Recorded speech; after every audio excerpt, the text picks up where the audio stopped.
You're listening to Trek FM. This is Steve Sansweet of Rancho Obi-Wan, and you're listening to the 602 Club.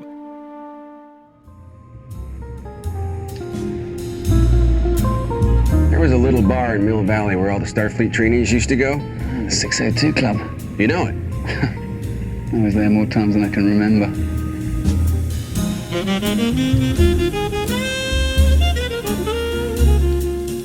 You're in the wrong place, Ezra Bridger. Master? Master Kenobi? I am, and when you have your strength, I will help you on your way. On my way? No, I came here to find you. To warn you. About Maul? Yes! You know? One doesn't survive as long as I have by being foolish or unprepared. Maul is an old adversary, and a persistent one at that. We can fight him together. I had no intention of fighting him, though that seems inevitable now. You don't understand. You're the answer. The holocrons told me. They said you would be the one to help us destroy the Sith. That's the first I've heard of it. The rebellion needs you. We need you to defeat the Empire. What you need, you already have. Unfortunately, you seem to be letting it all go. But if I had what I needed, why would the holocrons send me to you? They didn't. Maul did. Maul used your desire to do good to deceive you, and in doing so he has altered the course of many things. He knows your fears, your heart, and he manipulated the truth, which has led you here, where you should never have been. But the holocrons, they tell the truth. Do they? The truth is often what we make of it. You heard what you wanted to hear, believed what you wanted to believe. And now the only one who has gained anything from all of this is... me. You're in the right place for us to be talking Star Wars Rebels Season 3. And with me here to talk Star Wars Rebels Season 3 retrospective is John Mills. John, how are you? I walk the center path of Star Wars Rebels. I come in and talk about it when it's necessary for the story. So, you're Bendu! Yes! Okay, Excellent. okay, great. It must have been my tremendous voice work that gave it away. Yes, it really did. You sounded just like Tom Baker. There was absolutely no distinction. I my didn't wanna Obi-Wan brag. was rubbish. Your Tom Baker, Bendu was fantastic. But I got to say, I'm so excited to be here with you in the supplemental to talk about Season 3 of Rebels, which is wrapped up now. And as we do every season, we're just going to get together and really chew the fat, the dewback fat on what happened this season. And hey, we got to see a dewback this season, so, you know. That's true. Yeah. You can find us, of course, before we dive in on Facebook at facebook.com/TrekFM. You can also find us online at trek.fm. We have a listeners-only discussion group. You can find that on Facebook. Type Babel into the search field on Facebook because it's called the Babel Conference. Or if you're on the website, any of the show pages, they have a little menu bar. You can hit discussion. It'll bring you there. We're on Twitter at TrekFM. And then, of course, you can find us on iTunes. Now, big news right now. There was a snafu with iTunes, and we lost the Star Wars 602 Club feed. Completely. And we lost all the reviews we had there, which is very sad. We had 30 different reviews. We were at 5 stars. I really appreciate that from everyone. All the hard work that you'd put into that. So to get those back, now that we're back officially on iTunes, we're doing a little contest here through May 18th. Get your reviews in. You can do whatever you want, whatever you say, but it does have to be a written review, and it does have to be in the U.S. so that you could win the contest. What we're giving away... We're giving away 2 different copies of Rogue One on Blu-ray. So you could win the movie. It's coming out soon. You might not even have to pay for it. So just hit us up with a star rating and review there on iTunes for the Star Wars 602 Club feed, and you will be entered to win. Anybody, it's open to anyone. You can have been on the show before. You could be on the network. You could be somebody who just found the show. anyone is open for this. This is for everyone, and so I'm very excited to be doing this. And like I said, we have 2 different copies for you to win. So get your review and star rating in. Now, John. Matt.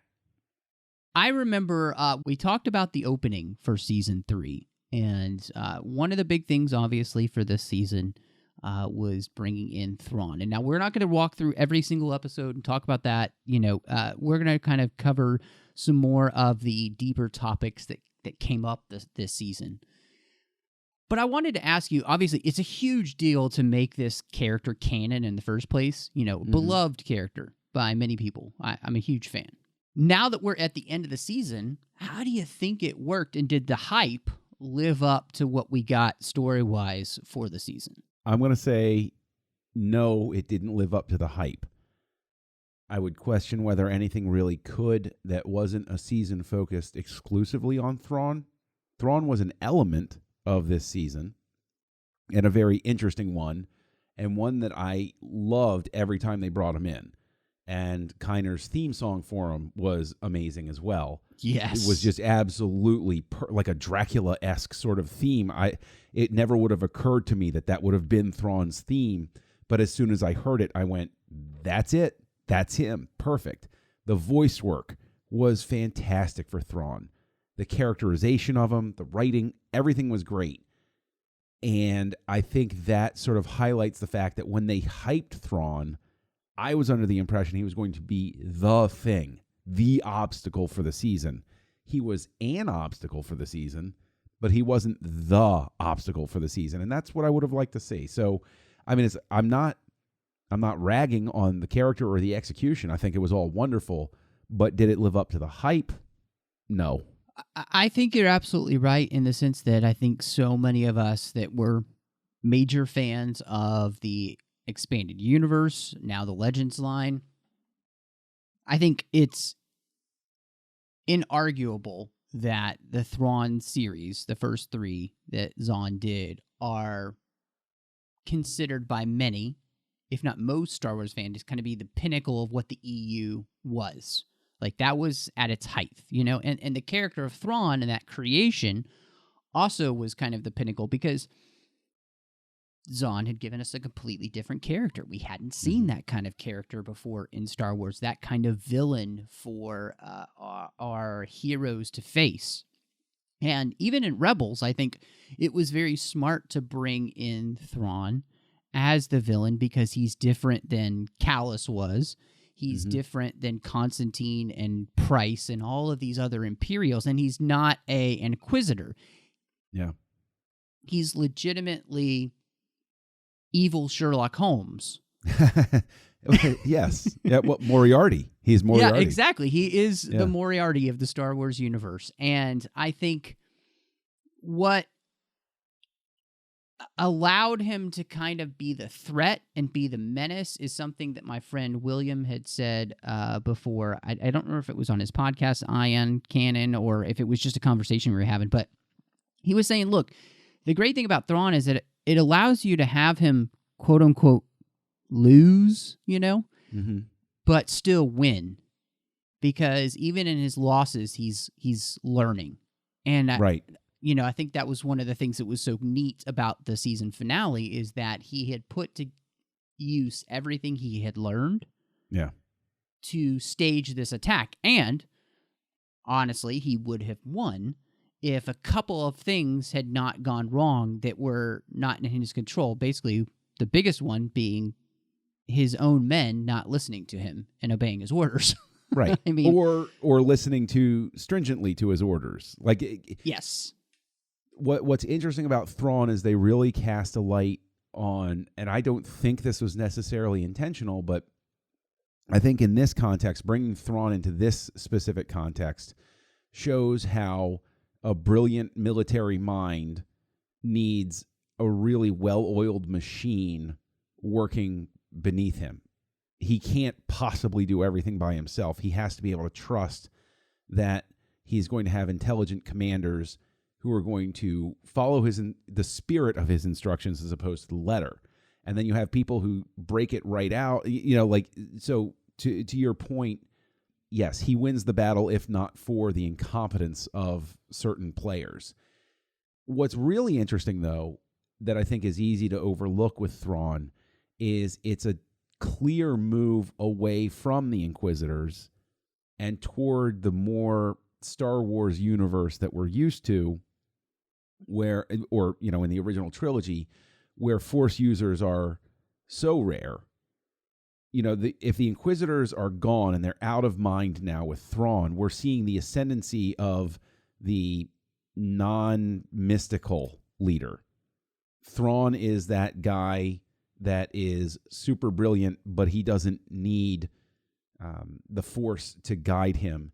And you can see him sort of informing characters like Mahdi, who, you know, don't try to frighten us with your sorcerer's ways. You can see that sort of mentality creeping in where there aren't commanders living with Inquisitors showing up on Lothal to chase people down. Right, right. They're like, trust us. We're the military guys. We know what we're doing. Well, and I mean, that is also seen at the end of the season when Thrawn is faced with Bendu. And he's like, what kind of Jedi devilry is this? You know, and that's not something that's in his wheelhouse to necessarily deal with. And, right. And so I think you're absolutely right, you know, because even this season, we didn't see Vader at all this season. Mm-hmm. We didn't see any Force users other than, well, we saw Kenobi, we saw Maul, and we saw Kanan and Ezra, and, of course, Bendu. Those are our Force users, but none of those are people that have any real connection with, of course, the Empire anymore. And so the Empire has really become this bureaucratic machine where somebody like Tarkin is going to be the head dog, you know, taking care of this rabble. Right. Well, yeah. The rolled R's are beautiful. Yeah, it's fantastic. I can't wait to get Rogue One so I can just enjoy that performance all over again. Well, it's interesting in that they had Thrawn go up against Bendu. That was unexpected. Because I didn't expect them to have a one-to-one interaction. But you're right, it does throw it even more into relief how Thrawn, when he encounters the Jedi, it's not with any sort of reverence or any sort of awe about what they can do. They're just people who do tricks. It's almost a Han Solo-esque sort of thing where it's like, yeah, simple tricks and nonsense to Thrawn. And that's why Bendu is so puzzling to him, is because here's somebody who walks a different path and yet is a Force user. I mean, it's almost like when we encounter the Night Sisters in the Clone Wars, it makes sense and you roll with it, whereas Bendu is really unique and it can show how much the world building has changed, or the world itself has changed in the building, where in the Clone Wars, all of the mysticism is very common, whereas it's becoming less and less common. They're bleeding it out of the galaxy at this point. Yeah, no, I think you're absolutely right, because, you know, in season 2, when we ran into different Force users, it was interesting. You know, the Lasats that we ran into, you know, they had their own version of the Force. And so I think what's been fascinating throughout all of Star Wars recently are the places where we're running into other people who have their own ideas about the Force. And Bendu just happened to be added to that, and seeing him in the mix was very interesting. But one of the things I wanted to ask you about Thrawn before we dive into some other topics that happened this season, I heard a lot of people complaining about the voice work. And that they had a hard time understanding him because he talks very low, slow, and they felt like he mumbled. Did you have an issue with that at all? Nope. I didn't, and I'm not saying that to be combative or dismissive or anything like that, but I just didn't. I don't. Maybe I have volume leveling turned on my television or something. I don't know, but I don't think I do, because that would be wrong, because that would ruin the audio mixing work of all of those professionals. So I don't think I do, but no, I didn't.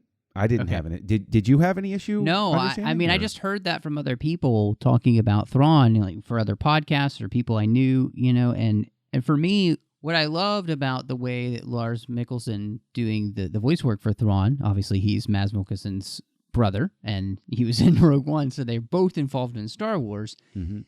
The way that he voices the character, one, it's very alien.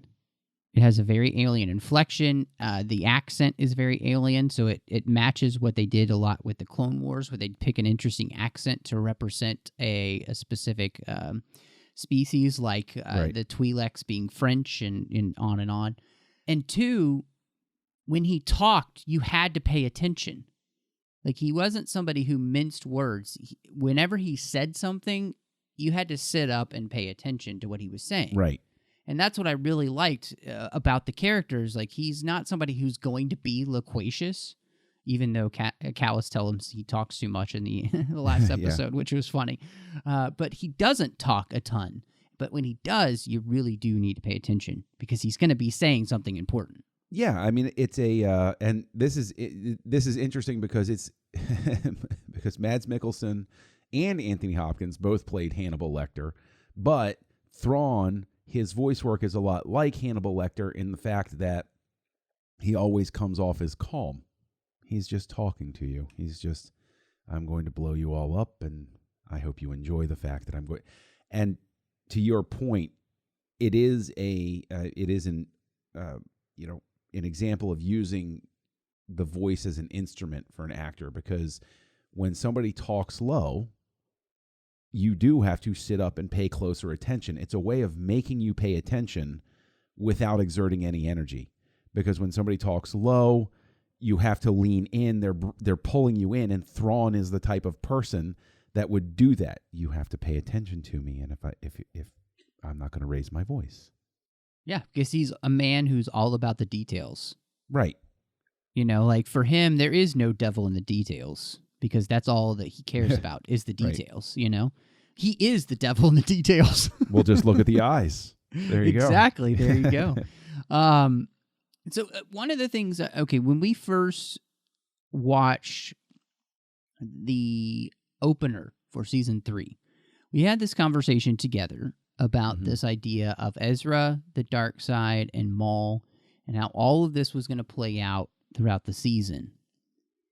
And so I wanted to revisit that with you because, you know, the season begins with Ezra and his temptation towards the dark side, you know, Maul trying to lure him throughout the season to be his apprentice.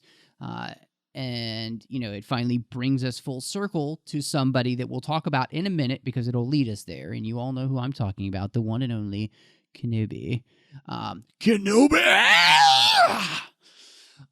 Was that there good? You go. Yeah. There you go. Know. Yeah, I think Sam Witwer still got his job. Anyway. But did it end up working for you as a storyline, or do you feel like that they dropped the ball on that one? I think that overall, what I feared was going to happen came to pass, which is it was there but not there, and I at no point saw any real pursuit outside of the opener of the. My big complaint was that they had resolved Ezra's temptation by the dark a little bit too quickly.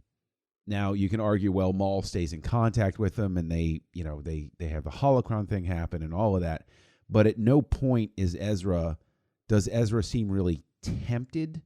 He doesn't seem like he's going to fall at any point, and that was to me the big promise of the ending of season 2 was Ezra was going to spend this season really struggling with that. And I didn't see that struggle. I think that it gets lost in the shuffle because they did so much during the season that this couldn't help but be a plot line to the side. And when I do look back at the season, there are certain episodes where I question why they were included and somebody didn't seize the day and say, no, we have a couple of slots here where we can keep exploring this and tease it out a bit.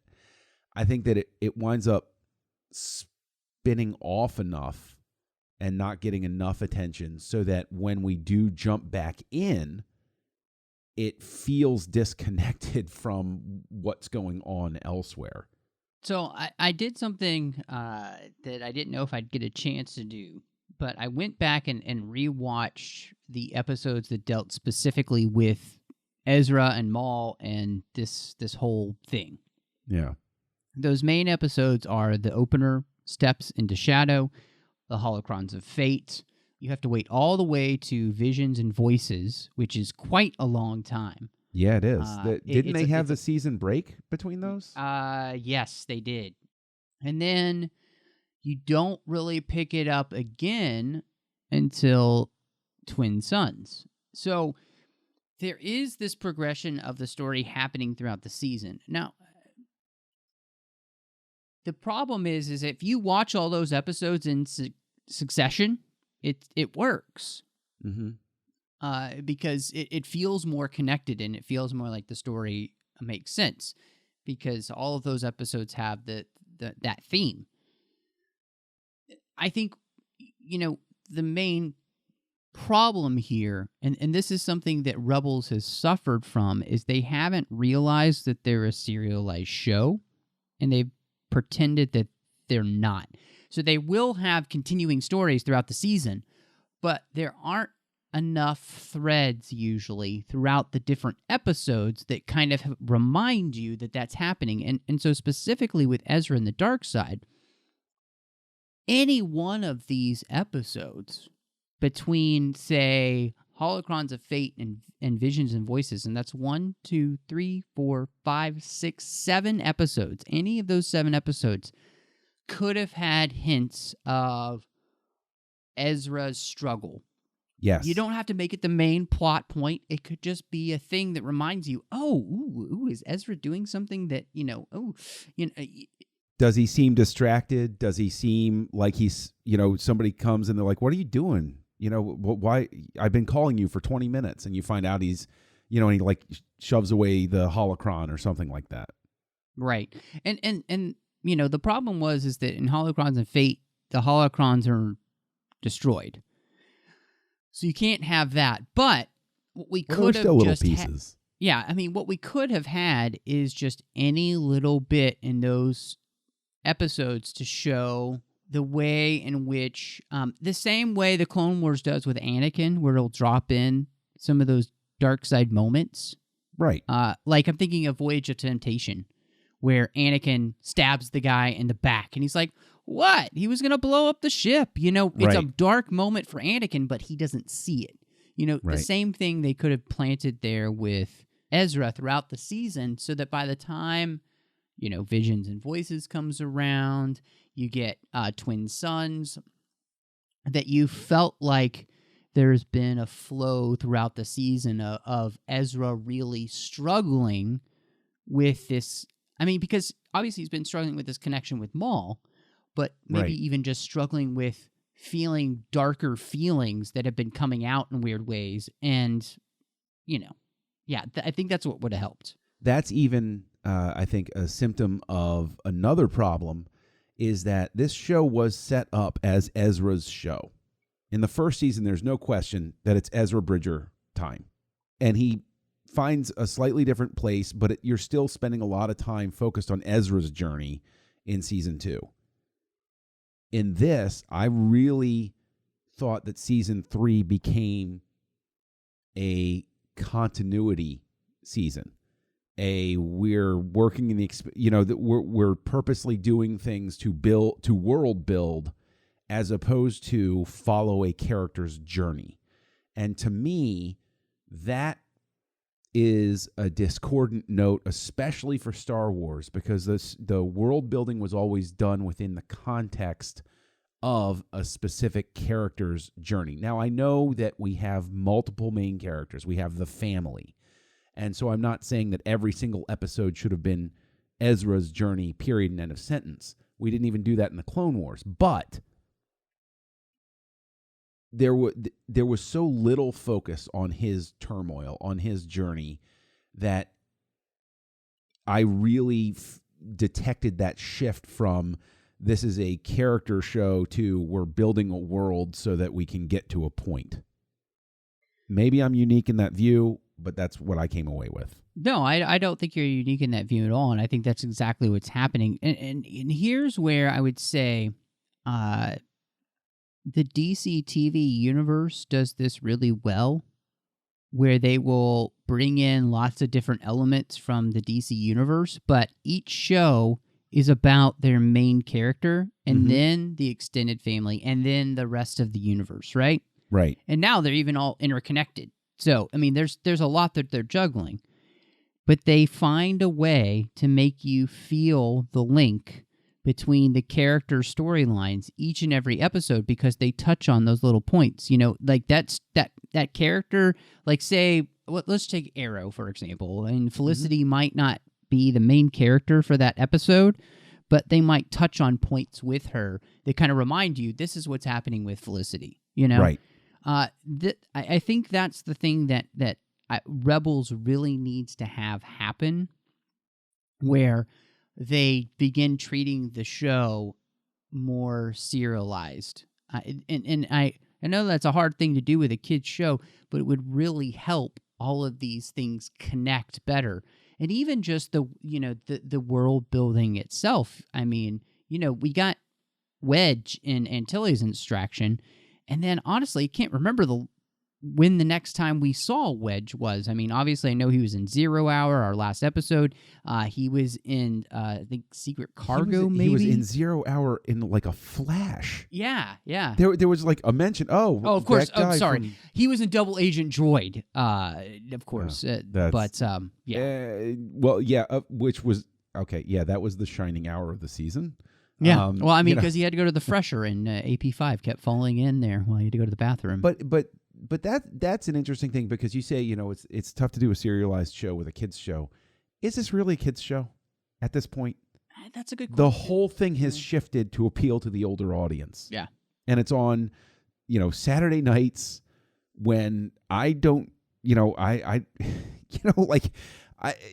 everything about this show, including its time slot at this point, says to me, okay, guys, we heard it. You want your Star Wars show, you know, and so we're going to give it to you. Mm-hmm. And that is really where I think maybe season 3 is the pivot point where we're going to look back on it and we're going to say they just sort of threw out the first.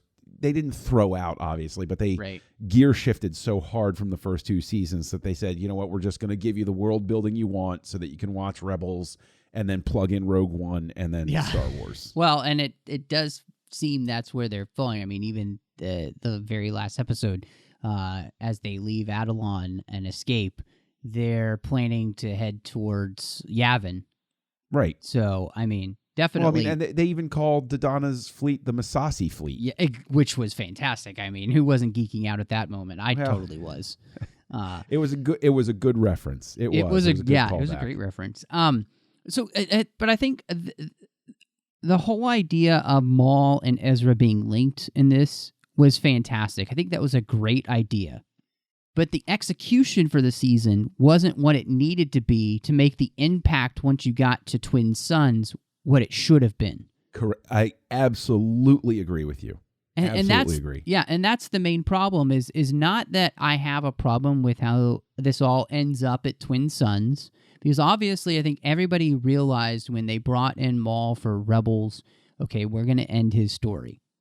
And Dave was pretty upfront about that in the Rebels Recon with Twin Suns. He said, look, you know, a lot of these characters I love, and I kind of wanted to make sure that I got to handle how they went out or what happened to them. So like Ahsoka or, you know, of course Maul, you know, he has such a connection with these characters. He wanted to make sure he was the one who, if he could, got the opportunity to handle it.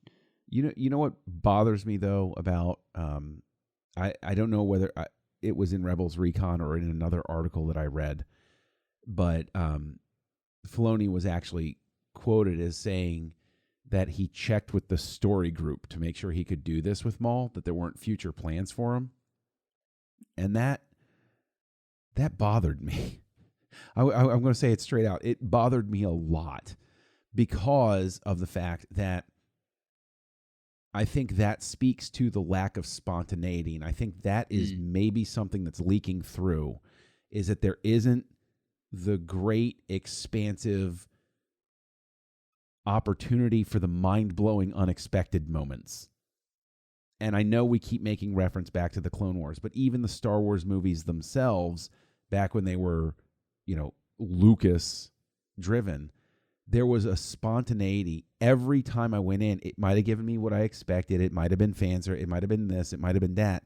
But there was always that lurking thing in the shadow where you knew it could come out of left field and you'd say, wait, what just happened?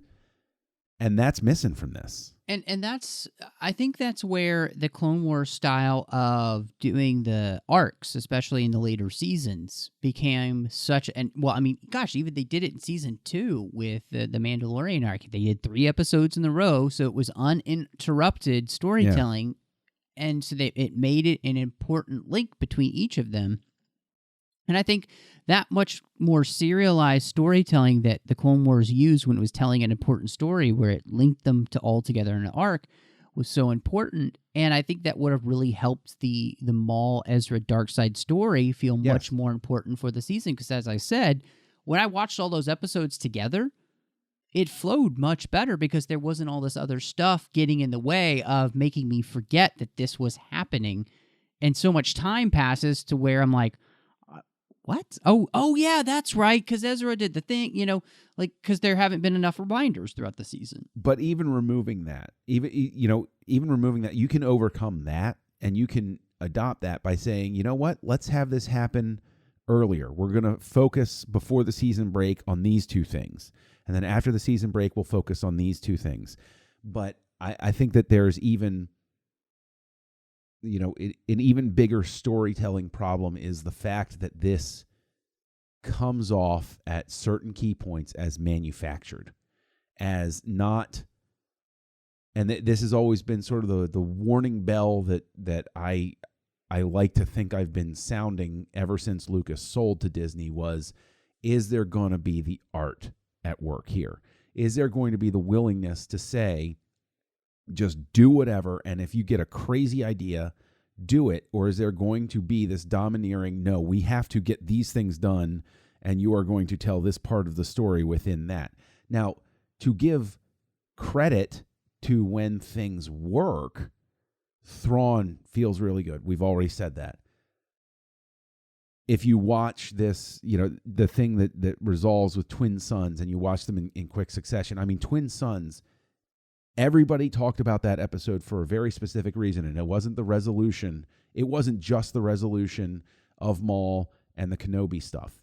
It was the fact that it was an episode that felt anachronistic to the season, because from the very first moment, and it wasn't a perfect episode, okay? There were issues with it, but I loved it because it felt like an artist sat down and told me a story, as opposed to an assembly line thing where, again, this larger story building purpose must be served.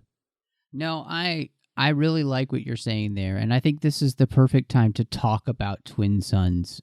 We will choose this episode. Obviously, it's a huge episode, and I think John and I would be completely remiss if we didn't sit down and just talk about it together. Yes, no remissness. Because everybody knows how I feel about Obi-Wan Kenobi and the storyline here. And so all of that aside, if they had found a way to make the storyline with Ezra and Maul feel more connected to the rest of the season, so that by the time I got to Twin Sons, it didn't feel like, and now we're going to wrap this up. It also didn't help that Double Agent Droid came right before this, and I felt like, why didn't we have that be the B-side to another story in the season, so that Twin Sons could also be an hour, and we really make this an event? Because if we are truly going to bring Obi-Wan and Maul together with Ezra and make this be the end of all things for Maul, doesn't that deserve more than the, I think, 5 minutes that Maul's on screen? Yes, and I'm gonna talk about the 5 minutes Maul's on screen in this way. I loved the way he punched out. I actually really liked it. I liked the fact, and Filoni himself called this out, that it's an homage to Seven Samurai. and the sword master who doesn't want to get in the fight, and the guy won't let him get out of it. And the sword master's like, okay, this is not going to go well for you, but all right, bring it.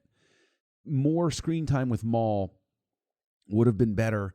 More dialogue, more like him and Ezra together, and Maul is talking about it, and even Ezra says, can't you see what's happening? And it builds up, or, any number of things to make it have more Maul in that episode. There were so many different ways they could have done that, and they could have even tied it in. They kind of tie it in, but they don't really tie it in to to the larger arc, where it could have been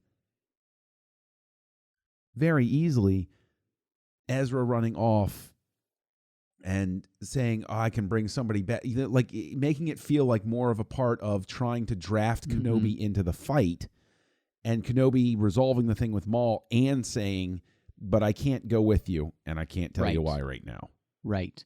Well, and what's interesting, so watching all of those episodes, in Holocron's Fate, and then in Visions and Voices, Ezra keeps getting more and more pieces about Kenobi. Right. And at the end of Visions and Voices, he tells Kanan that Master Kenobi, he believes, is still alive. And then in Twin Sons, when he goes to tell everybody, they're like, no. We talked to Organa. He confirmed he's dead. The problem is that so many people I've heard that didn't play off right, in the sense that there wasn't the connection that we went and asked about what you had said. Like the dialogue didn't give you enough, so people didn't realize. So everybody was like, well, why does nobody care that Kenobi is alive? Like, right. The reason is because the dialogue is really quick. You don't pick up on it, but they've already talked to Senator Organa, apparently, about that, and he's like, no, he's confirmed. Yeah, he's dead. He's deader than the dead thing that's dead. So, he's like one of those womp rats that Luke shot down in his T-16. He's not coming back. But that's, I mean, and that even speaks to, your point. It's like, Double Agent Droid could have been discarded, or a B plot in something, and Twin Sons could have had another episode leading up to it, and then it still could have been stitched into 0 Hour, and could have all built. You have an opportunity here, because, starting with Through Imperial Eyes, you could have had, because 0 Hour we're counting it as 2 episodes, because technically it is, but you could have had, 2, 4, 6 episode arc, all building on top of itself. Exactly, because, in Through Imperial Eyes, Secret Cargo, if you have Twin Sons be basically like a 2-parter, and then 0 Hour, everything kind of building together to this massive thing, and I completely agree with you. The thing that I liked about the Kenobi part was the conversation that he has with Ezra, and talking about, how he's been fooled by Maul, and, how that do the holocron show truth, and realizing that truth, it's not just like at the certain point of view thing, but your experience and what you want to hear, all of that gets filtered through what you see, and that's why it's so dangerous to see visions of the future, which really plays in to when we talk about Luke seeing the vision in the cave and he goes off to, Bespin. That's what Obi-Wan's trying to say. I thought that was really good conversation, and also telling him, look, you're running away from what you already have. You have everything you need. And I thought that could have been so much stronger, because if the whole thing with Ezra and Maul had been stronger throughout the season, this would have been a way to have Ezra realize the dark side is not what he wants to be a part of at all, because he sees how crazy it's driven Maul. Right. And that's one of the wonderful things that we see is Maul is a character who has nothing now. He's nothing to live for, except for, hopefully, it seems like for him, the only thing he has left, if I could kill Kenobi, maybe that'll fill that hole in my heart, that... he'll have accomplished something. Yeah, exactly. And so This the episode for what it was, like if I pull it out, I love the 5 minutes that Kenobi and Maul are together. Yeah. I think the confrontation is perfection. I think the way that it's staged is very well done. The fight is quick, but I love what it says about my favorite character of Kenobi. Oh, I thought you were going to say Maul. I thought you were going to throw a curveball there. He's fantastic, but I love that this whole idea of how Kenobi like starts the fight, and the pose that we're so used to from the Ewan Three McGregor. Stooges pose is what I call it. And then he moves and he settles to the Qui-Gon pose. It's like he's become that master that his old master was. And not only that, but he's even better than his old master was because he's able to end this fight very quickly. Well, he's able to see that Maul's going for the same move that he used to try to kill Qui-Gon, or to successfully kill Qui-Gon. Yes. And so there becomes a thing where Maul is stuck in the past and hasn't, even in that little moment. And again, this is why the episode stands out so much, is it's obviously an artist conveying wordlessly with image. Here's one character who has learned from what he studied in the past and is different now. And Maul has been stuck in that moment ever since it happened. Yes. And so he just falls back on it to do the same thing, and that's why Kenobi is able to defeat him so quickly. Yeah, you're absolutely right. The whole thing shows the growth of Obi-Wan Kenobi. And my favorite part of the whole thing is that as Maul dies, Kenobi cradles him in his arms the same way he did Satine after he had been killed by Maul. Same way he cradles Qui-Gon. Exactly. He cradles him with the same loving respect as the people that Maul took away. And I thought the forgiveness that you see in Kenobi and that letting go of that anger to allow somebody who's been an enemy to have a death that's not with another enemy, but almost with a friend. I thought it was a big moment. I thought it was a really beautiful moment too. And something kind of unexpected. It also throws into, I think it opens an interesting discussion about the contradiction in how he approaches Vader. Because Vader, in the original trilogy, Obi-Wan does not approach Vader with the same, there's a sense of pity for Maul in that moment. And Obi-Wan doesn't show as much pity toward Vader. Right. But I think it's because Maul is a much more pitiful character at this point. Vader is a character who's still willingly choosing to being who he is, fully embracing the dark side and his mantle as its Dark Lord of the Sith. Maul is a broken character that Obi-Wan almost puts down like a dog. Like that. It's just a friend. I heard a good friend of mine, Pete Morrison, say this on another show, that he felt like this was Atticus putting down the rabid dog. I think that's an interesting comparison. I would see it more as Obi-Wan being merciful in the fact that he let Maul beat himself, so that it wasn't Obi-Wan killing him. Maul killed himself, basically. Yeah. And so Obi-Wan shows, a mercy toward him of he understands how broken he is. But, I don't know. I think maybe it's for another time, but I think there's definitely an interesting conversation in how differently Obi-Wan approaches Vader and all of the different layers that could be applied there. That could be a really interesting discussion. And again, throws into stark relief why Twin Suns feels so out of place in this season. Yeah. It's so impactful. And it's something that's really interesting when I think about Twin Suns, how it impacts the fight with Vader. It really does feel like both Vader and Obi-Wan have completely ulterior motives in that fight than having a fight.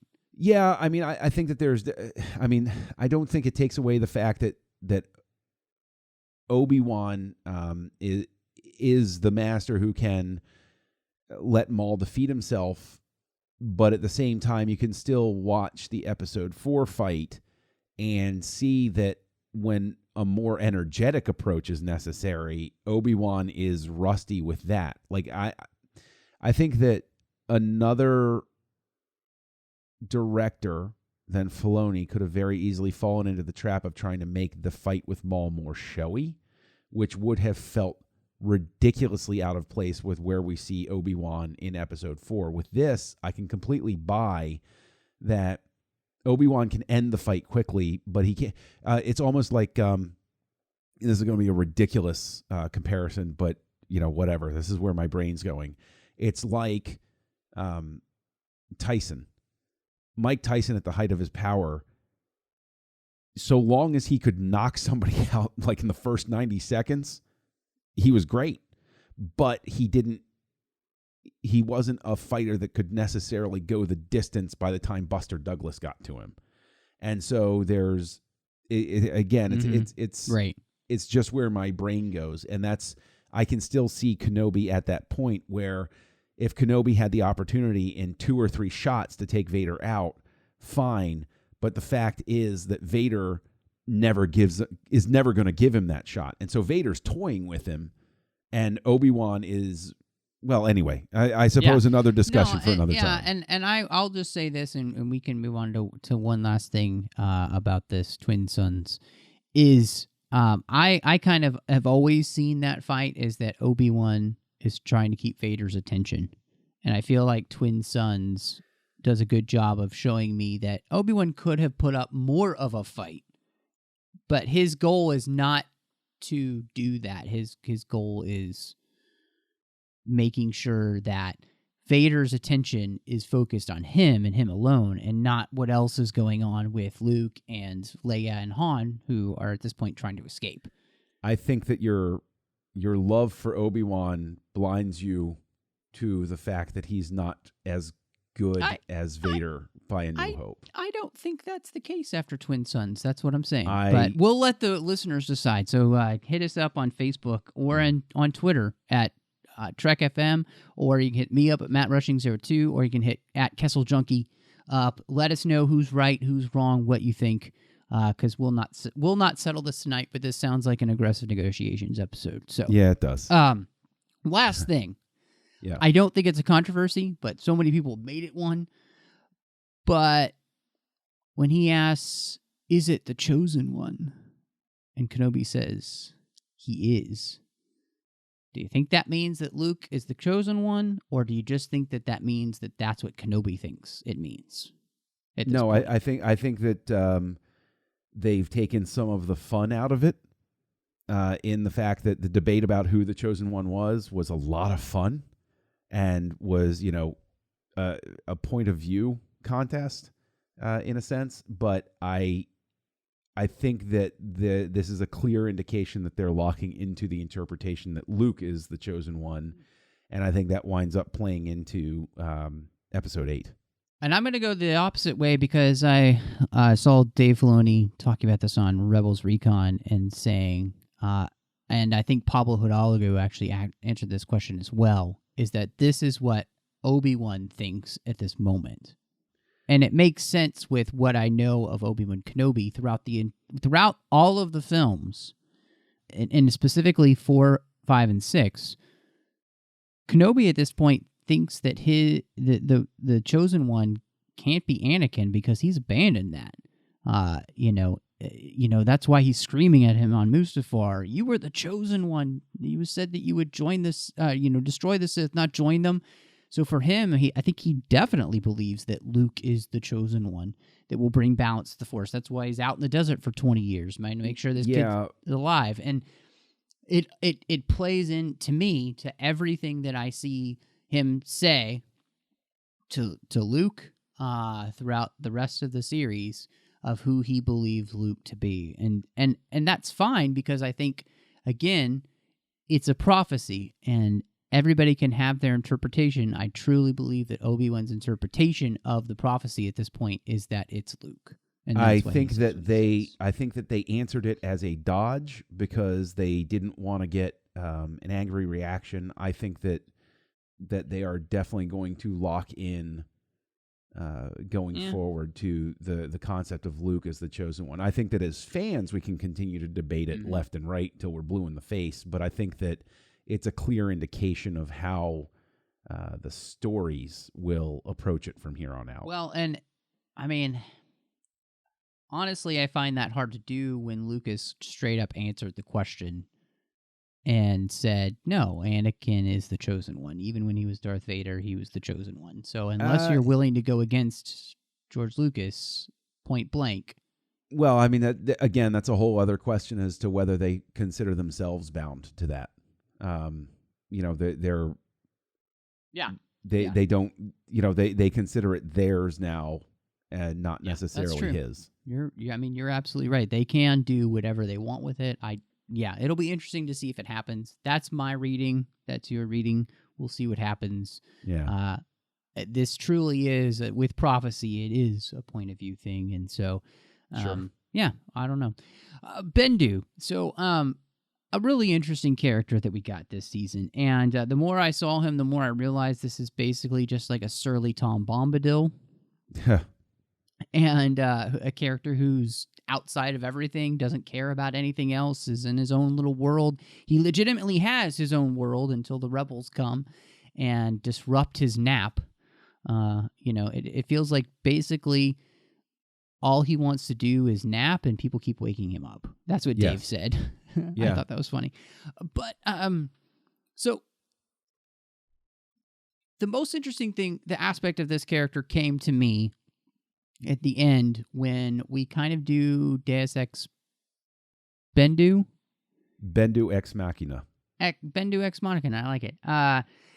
And his whole idea about neutrality, of refusing to be a part of this war that's gotten brought to his world. He's mad about it. Kanan calls him a coward, and he gets royally pissed off at that and starts to destroy not just the Empire, but he is targeting rebel ships. So he doesn't care. And so I thought this was really interesting because the conversation that Kanan and him have about this whole idea of, can you sit back in the face of overwhelming evil and just do nothing? Like, and it was interesting too, because Bendu seems to be this character who's, I guess, immortal. So does immortality have a role to play in that? Where his view is kind of like Dr. Manhattan from Watchmen, where he's like, whatever will happen. I don't really care. It doesn't affect me anymore. All I care about is my survival. That's it. I thought it was really interesting to see somebody so strong in the Force have no care for anything that lives through the Force, because he's just used to things living and dying, and that's just the way of things, except for him. I found it curious how quickly his pacifist ideals and philosophies could be cast aside to wreak electric death on everything that moved and breathed. Talk about electric boogaloo. Yeah, right. I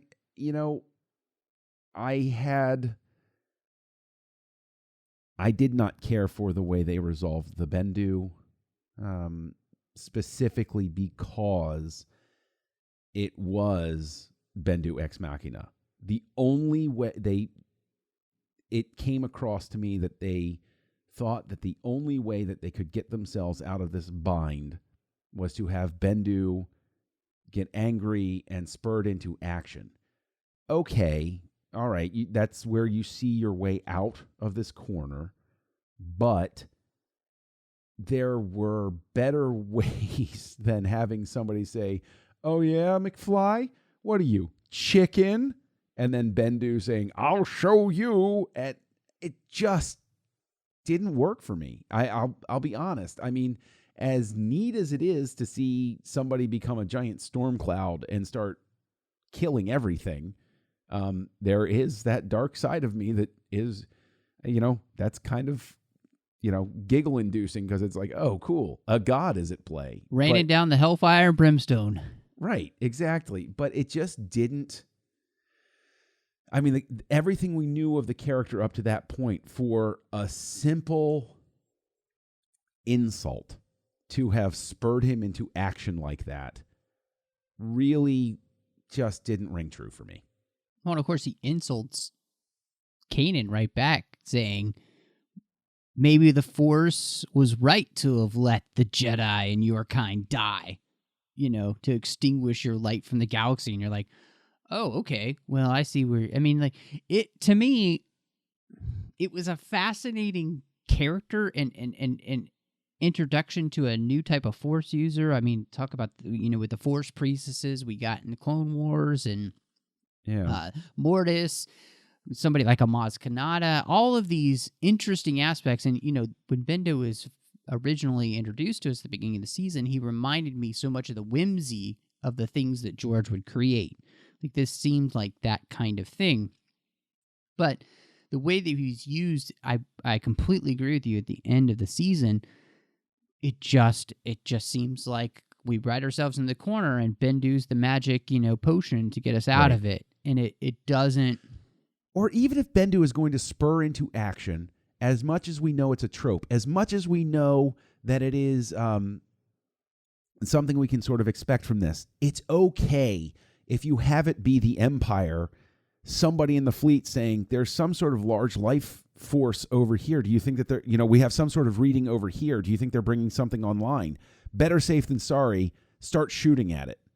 And that's where the Bendu is like, Kanan doesn't spur him into action, but a continuing theme with Star Wars is that the Imperials continually overestimate how much power they have, and so they wind up being the one to tick the Bendu off to the point where he's like, you know what? Fine. Everybody out of the pool. And that's why he's just raining death on everything, because Kanan has insulted him, and it's like, how dare you? I helped you find your path and correct your student, and you're being nasty to me, and now these people are shooting at me. You all suck. And then coming on top of everybody, No, I think that rewrite right there changes everything. Yeah. So it's not the insult, it's the insult on top of the Empire trying to destroy him. It would be fascinating. And what's most interesting, though, is that even when Thrawn thinks he's defeated Bendu, he tries to shoot him, but he's already vanished in the Force. Yeah. Which I thought was a fascinating connection to a lot of the other things that we've seen, especially at the end of the Clone Wars with, the whole idea of trying to learn how to become one with the Force enough to be able to do that. It created a mystery for me that who knows if they'll ever answer in anything, but I just feel like your rewrite is better than what they did. Well, thank you. That doesn't, trust me, I think anybody could have done that, but with the disappearing act, the possibility that it opens is, I know that in previous iterations of the official connected universe stuff, it was explicitly stated that Qui-Gon learned the preservation of identity after death in his journeys, and they expressly address that in the quote unquote lost season of the Clone Wars, when Yoda goes and visits him as twinkling lights and all of those sorts of things. I think it opens up an interesting possibility, although I doubt that this team will ever explore it, that Qui-Gon happened to cross the Bendu at some point and got a piece of knowledge from him. Yeah, yes. That would have led to him meditating and all, and maybe even Bendu said to him, "This is a secret. I'm trusting you with this. This isn't something I think all your Jedi friends are ready for." Something like that. Yeah, no, I like that a lot. Basically, what you're saying is we need a Qui-Gon book series about his travels, so what he learned and how he learned it. Yes, that's what we need. I say that all the time. Yes. All the time, yeah. One of the interesting things that we talked about this season doing was the way it started doing Rebel connections. So getting different factions together. We really see this by the end of the season, especially after Rogue One was released. We got Saw Gerrera on Rebels. They brought in Mon Mothma with one of the best episodes Rebels has ever done with Secret Cargo, I believe. In the beginning, I mean, we legitimately saw the founding of the Rebel Alliance in Rebels. Yeah. And so I just wanted to ask you how those things worked for you this season.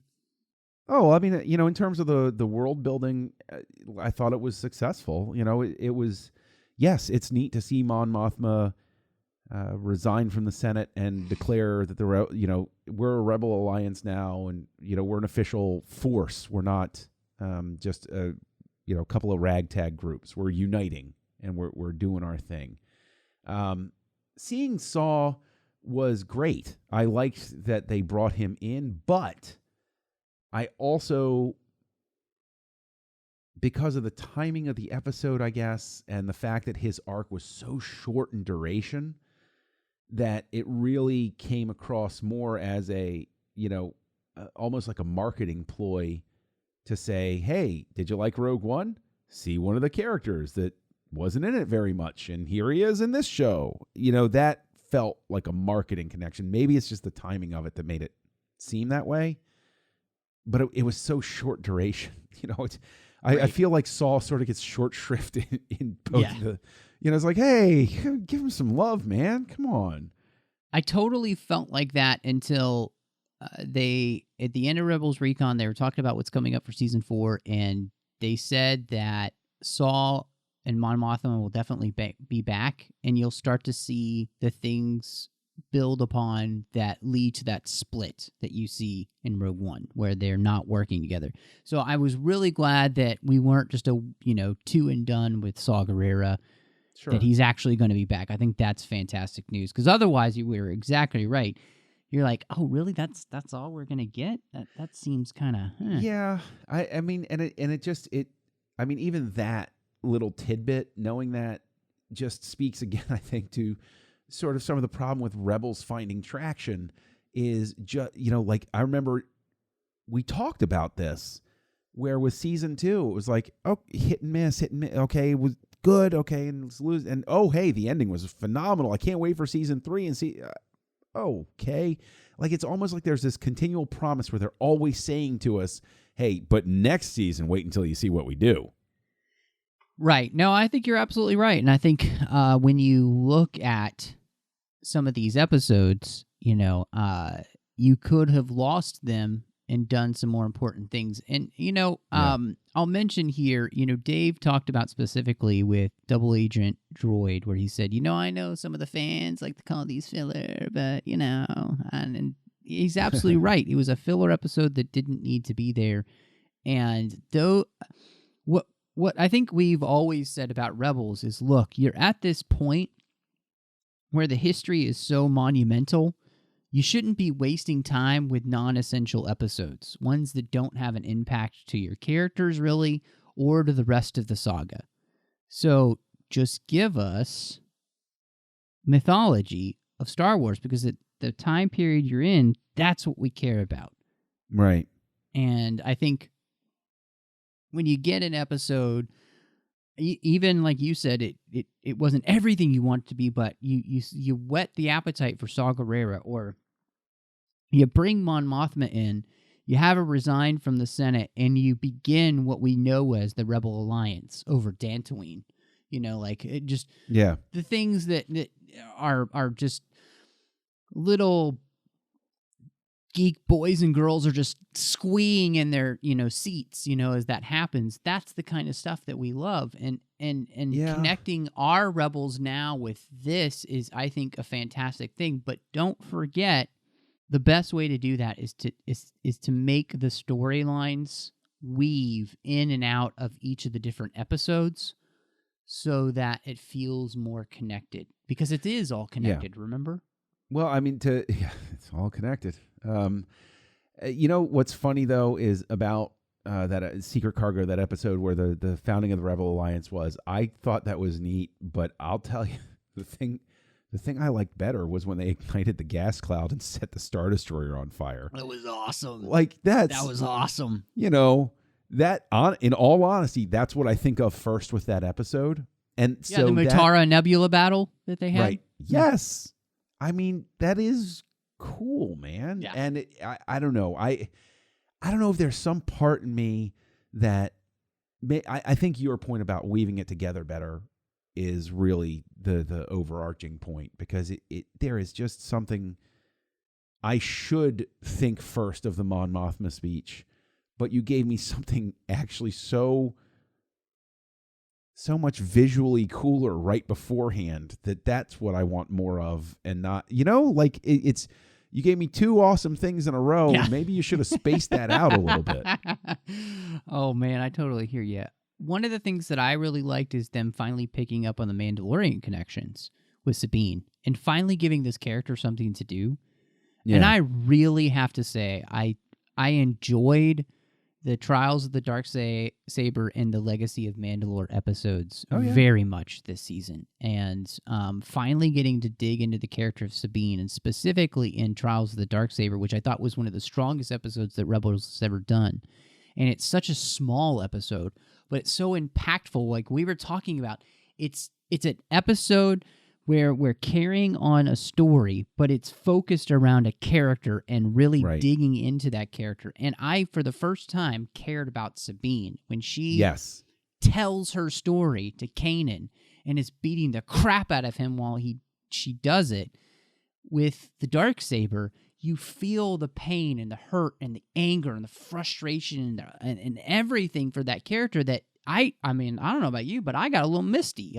Maybe there's some dust in the house or something, but it was so good. And it was another example of how you do world building in that context, because a lot of information in her duel, in why she goes back to Mandalore, is communicated about the state of the Empire, about how the Empire works, about how people come to power, about favoritism, about all of these things, is communicated in this character's personal story. So that gets right back to your point. Yes, all that just to say that, yes, I thought the Mandalorian, the Trial of the Darksaber was fantastic. It was a great hour. I mean, it was two parts. No, exactly. And I also to say the design work that they did for Kronos and the Crow's Nest, the Mandalorian hideout there. I mean, it looked like a Bond villain home. Yes. And Mandalorian, what we'd seen, I mean, everything about it was perfect, and it's what I'd always kind of wanted from that character for Sabine, and so I'm so glad that they've finally given me a reason to like the character and really love her and connect with her, or feel like she has something to contribute to the larger arc. Yeah, absolutely, and then the way in which that played out in the finale was fantastic. Yes. It was, I thought that was a really nice connection. And the fact that it didn't automatically mean that Sabine was back, but that the actions that the rebels had taken earned them a favor with the Mandalorians. So they would then in turn help them in their time of need. But Sabine still had to go back, and seems like she'll be back there for a while with, season 4, which is fantastic. Right. Directly relatable payoff to an earlier storyline. Exactly. And, hey, did you notice that Ezra is wearing a Republic spacesuit? Yeah. I thought, I actually really enjoyed during that, when he had the saber and the gun. Yes. I thought that was so cool, not just because it was neat to see, not just because I thought it showed how he's not ready to be, he's nowhere near ready to be a Jedi yet, but also it winds up tying in, unintentionally or not, I think probably unintentionally, but my first thought was it really shows the journey, because what's the first thing Luke does when he goes to the carbon freezing chamber? He puts his gun away. Mm-hmm. No point to it. And so, I think that even shows, who's ready to be a Jedi and face a trial at this point. Well, this guy's still using a blaster, and this one knows, this isn't any good. Well, we had an interesting thing happen this season. We've got a couple more things left. So, Whitta's episodes. Gary Whitta was the first person to take a crack at Rogue One. And I know this is something when we talked about what we put on the outline is something you want to talk about. So, how do you feel like those episodes did? His episodes this season were the Antilles Extraction, the Wincatho Job, and Warhead. Mm-hmm. So, I don't know. What did you think? They were all forgettable. I really do think that. I don't think that these episodes really contributed anything to anything. I mean, Warhead was cute because it was Zeb running around, and I like the character. But, I mean, if you had Zeb and Rex running around together, because those two, I feel like those two need better. What if Zeb and Rex? That was the next spit-off. It was the Zeb and Rex comedy hour. Sold. There you go. There's your writer room moment right there, Matt. You just pulled it off. You just made that episode better. Those two better. Interacting in the finale was so wonderful. I was like, why do they not interact more? They are perfect. Completely agree. And the thing is, we keyed in on that back at the beginning of season 2. We loved their interaction all the way back at the beginning. You're absolutely right.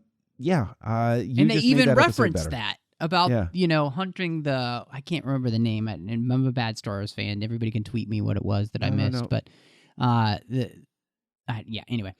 Well, I mean, in the final episode, when they both stop and they hear the walkers, oh, I hate that sound. Me too, right? And they both start running off because they have that shared moment. Yeah. Oh, great stuff. Well, see, okay, the Whitta episodes, the one that mattered obviously was the Antilles extraction because it's with getting Wedge and you get Hobby as a throw-in. Yeah, but the problem with the episode is that the stakes were so low. Yeah. And we ended up getting, 3 pilots out of it? 2 pilots out of it?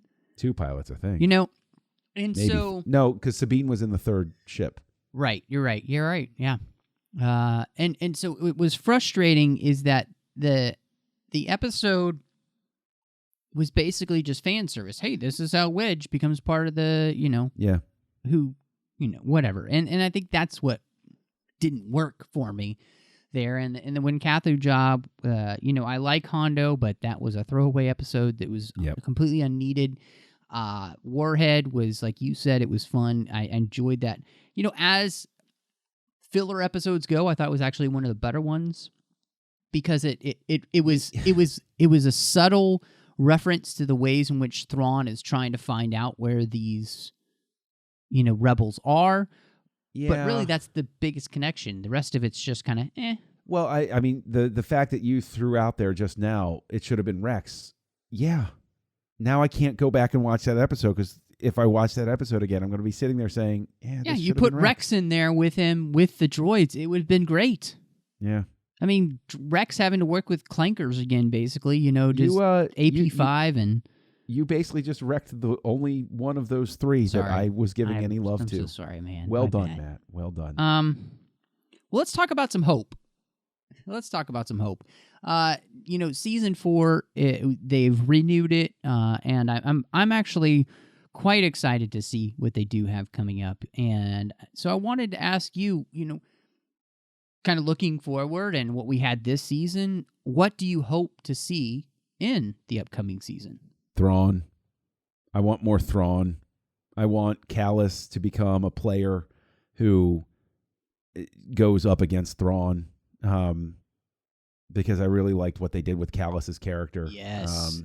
Yes. Absolutely. He did.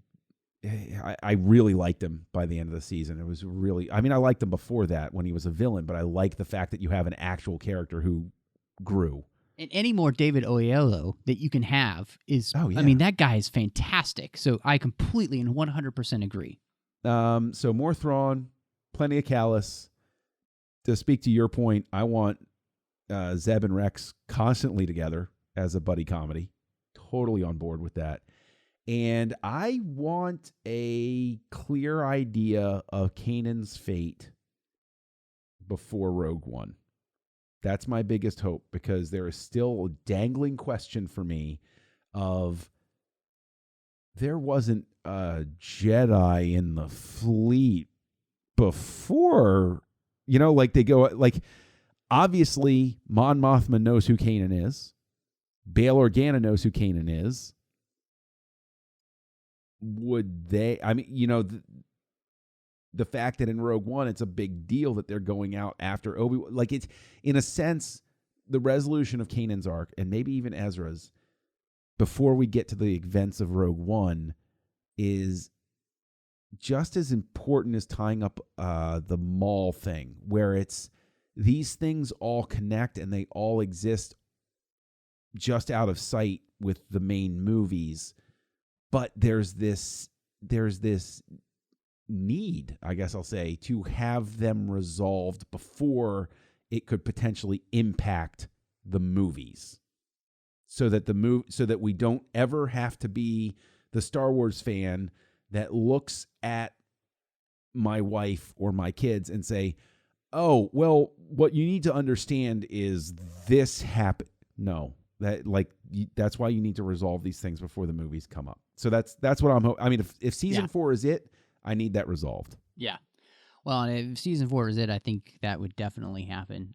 The things I'm excited to see are the way in which Mandalore plays out, because we've been promised that that's going to happen. They even showed us in Rebels Recon a beautiful concept art picture of a bunch of Mandalorian helmets all strewn across the face of Mandalore. I want to see, obviously, the continuing building of the Rebel Alliance. I want to see us go to Dantooine and the Rebel base there. I don't want to just us skip and go to Yavin. I want to go to Dantooine. Obviously, the promise of seeing Saw and the Mon Mothma fallout is fantastic. And I think you're absolutely right. If this is the last season, we also need to see the resolution for a character, specifically like Ezra and Kanan. And I honestly feel like I want to see Ahsoka. I want to see her fate somehow. I feel like if Dave has anything to say about it, and he did with, obviously, wanting to wrap up Maul, I feel like he might have something up his sleeve with that. So, those are my hopes. I guess when we're talking about hope, that's what I hope for. Yeah, rebellions are built on hope, Matt. That's what I hear, and it worked well on Scarif. They got away. So this is, God, John, I love talking this stuff, and I think on a whole, if we were going to rate season 3, let's do it at 10, so we have some nice leeway for everyone to kind of know where we're going to stand. What do you think? What do you rate season 3? Overall, I wind up being probably harsher than I'd like to be, and I give it a 7 out of 10. What was great was great, and what didn't work drove me nuts. It's funny that you say 7 out of 10, because I was thinking about it when I was putting it in my mind. Okay, got to ask John this question. I'm right there with you. Absolutely 7 out of 10. And you nailed it. What works here was pretty phenomenal. What doesn't work, it needs work for season 4. So let's make that happen. And I believe they will, and I believe they can. I think successively the seasons have gotten better. I think this season was more consistent than season 2. Sure. Definitely more consistent than season 1. So we, lots of shows are growing pains, and even Star Wars shows. So I definitely feel like this one could be just phenomenal by season 4, and who knows if it's the last one? Maybe it's not, but if it is, I'm sure they've got some great stuff up their sleeves. And I love talking about this stuff. I'm so glad we get to do it here on the 602 Club with the supplemental, and we got a lot of stuff coming out for you in the next few weeks, because it's just been a busy nerd time. We've got Iron Fist we're going to be reviewing. We've got just the normal show we're going to be doing. We got some Bond coming back. We're going to touch on some Marvel. We've got some Star Wars books that we're going to be covering for you as well. And all of that's coming out in just the next couple weeks. So, yeah, you've got so much coming for you. I'd really appreciate our associate producers here through Patreon, Ken Tripp, Davis Grayson. They've been phenomenal supporters of the Trek FM Network and the 602 Club. And without them, we couldn't do this. Everyone who goes to patreon.com/TrekFM and sees how they can support the network, and the little bit that they give every month, or a lot, it's up to you. Whatever you can do, it makes sure that all the shows that we do here in the network come to you each and every week. So again, just go to patreon.com/TrekFM and see how you can make that happen. Now, Master Mills, it has been phenomenal to have you back in the 602 Club. It's been too long, and I love when you're here. But where can everybody find you if they want to talk about some Rebels or anything else? Because you do way more than just Star Wars, my friend. Yeah, well, first and foremost, thank you for, letting me back in and preserving my stool here at the 602 Club. Your really butt is the only one that touches that stool. It says Mills on it for a reason. And that's just, well, anyway, we'll get into that story later. But if you're looking for me, look for Kessel Junkie on your social network of choice. That's who I am. That's where I am. KesselJunkie.com. You can find me there. And I'm also here on the Trek.fm network regularly with Mike Schindler on Stage 9, exploring the work of Star Trek creators. You can find me co-hosting Words with Nerds with my pal Craig. And speaking of Star Wars, I co-host a show with a delightful chap named Matt over on the Nerd Party Network called Aggressive Negotiations. I'm so glad to do that show with you, John. It is an absolute joy each and every week to record that with you, and so hopefully everybody will check that out. If you would like to catch up with me, you can find me on Twitter. I'm MattRushing02. I'm on Instagram at MRushing. I'm here on the network doing The Orb with Chris Jones. We're talking about Deep Space Nine. We're hoping to be back soon, so keep your fingers crossed that can happen. Of course, you've got the 602 Club and Star Wars The 602 Club Collection. You can find both of those on iTunes. Both feeds are there where they should be. Hit us up with star ratings and reviews on those. It really help the shows grow. We really appreciate that. And on the Nerd Party Network, I'm not just doing Aggressive Negotiations. I'm also diving into a whole other franchise, Harry Potter, talking Owl Post each and every week. That's the name of the show, Owl Post, the Harry Potter podcast with Drea Kaufman, as we are walking through every chapter of Harry Potter. In fact, we've got only 4 chapters left in the first book already, so perfect time to dive in with us. We're having a blast, and if you are new to that fandom or you're a longtime fan, it's the perfect show for you, so check it out. It's a great show, folks. You should check it out. I appreciate that, man, and hopefully everybody will. But, thank you so much for joining us, and may the Force be with you.